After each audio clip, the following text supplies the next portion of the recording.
This video is about using inequalities in Calculus 1. So for some context, this semester we're going to be studying differentiation, and we'll be using inequalities to draw conclusions about functions. So for example, and I don't expect you to understand this mathematics, but again, I'm just trying to give the context. Later in the semester, we'll be given a function and told to take the derivative of it. So then we'll have the derivative. And then we'll be asked, when is the derivative positive and when is the derivative negative?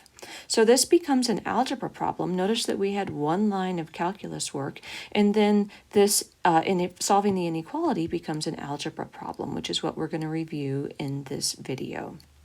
So our algebra problem then is, when is this expression here greater than 0 or less than 0?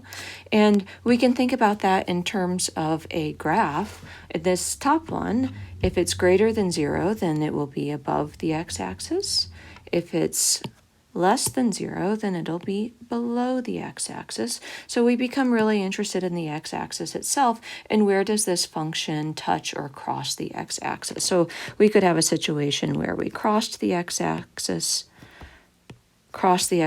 and then it'll change sign from positive to negative. Now, every time that we have an x-intercept, we don't necessarily have a change in sign here, right? We might end up with something where we had it touch but not cross the x-axis. But we want to investigate everywhere where we have an x-intercept. We also want to investigate where the function does not exist, because we might end up with some kind of situation where we have a change in sign there as well. So we are looking in general for the x-intercepts, so we're going to set it equal to 0 or look at where it does not exist. In this case, it's a polynomial, and polynomials exist for all real numbers, so this case isn't relevant here.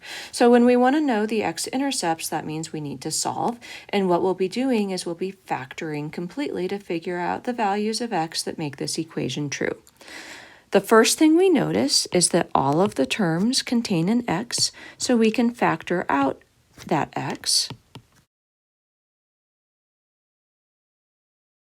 Then we have a quadratic, and we can see if we can factor this as well. We're going to look for a form that'll look something like this. Can we factor it in 2 parts?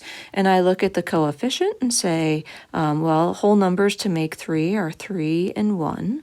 So I'm going to fill in the 3x and the 1x. Whole numbers that I can multiply to make 4 and 1, or 2 and 2, and then I look and see if there's some combination that I can put in that will give me this middle term with the 11 coefficient. And right away I can see the 4 and the 1 are really promising, because if I FOIL this out, the first term will give me 12, and the inside terms will give me 1, and I can combine 12 and 1 to get 11, and the signs will work out. So I'll make my 4 positive to get positive 12, and my 1 negative. Positive 12 and negative 1 will give me that positive 11 coefficient. Then I know that if I have the product of 3 factors equals 0, then I need to have either the first factor equals 0, the second factor equals 0, or the third factor equals 0. Of course, more than one of these could be true, but these are our 3 cases. So I'll solve. So that gives me my 3 x-intercepts. So the strategy that I'll use is one, like I said, that we'll be using later this semester. I'm going to think about just the x-axis here and these x-intercepts. So down here I have an x-axis, and I'm going to mark my x-intercepts. I had -4, 0, and 1/3. And I'll be able to tell something about the intervals on either side here. So I'll be able to go from -infinity up to -4.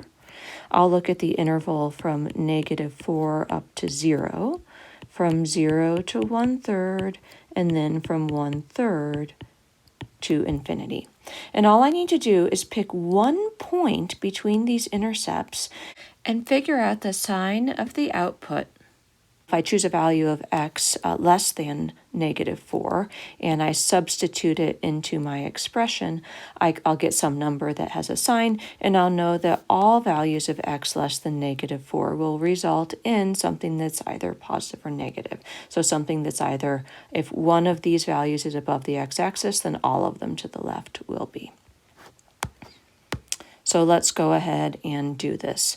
Let's test x equals -5. Now I could get really specific here, and I could plug in -5 and calculate this all out, right? -5, then 3 times -5 is -15 minus 1, and -5 plus 4. Here I'm just substituting in the -5 for each of the x, and I could evaluate this.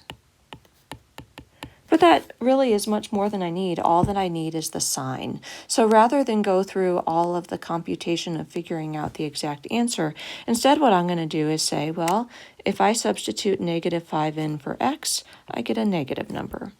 If I substitute -5 into the second factor, I'll get -15 minus 1. That's going to be a negative number. And into the third factor, -5 plus 4, that's going to give me a negative number.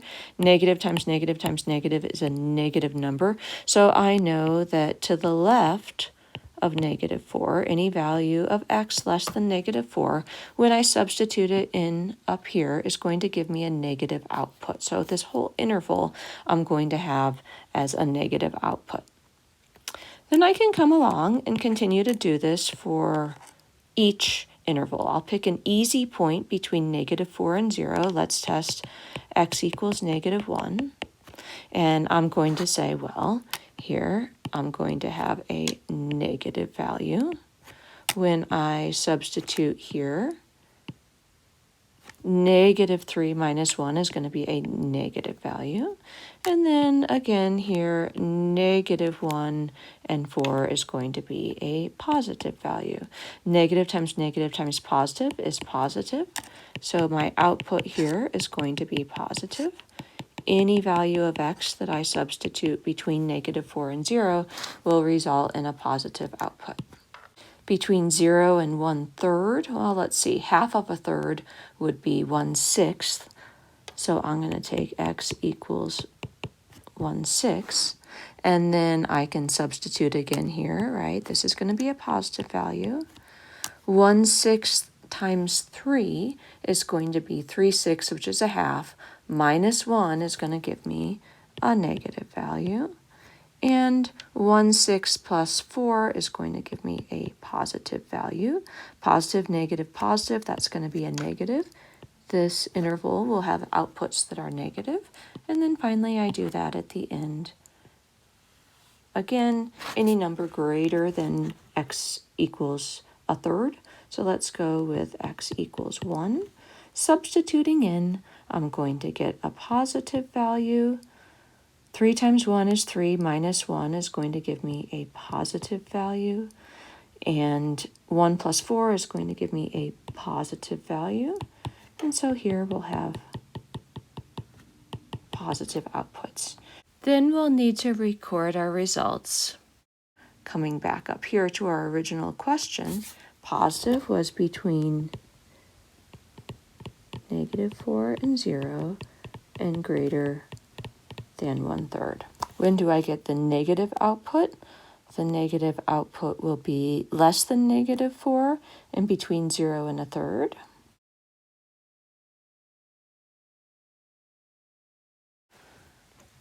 So I've solved my inequalities, figured out the values of x that will give me positive outputs and the values of x that will give me negative outputs. So in summary, what did I do to figure out when it was positive and negative? I set the expression equal to 0, factored and solved for the x-intercepts, and I looked at where the function didn't exist, and then I did test points in between all of those values to figure out when the outputs were positive or negative.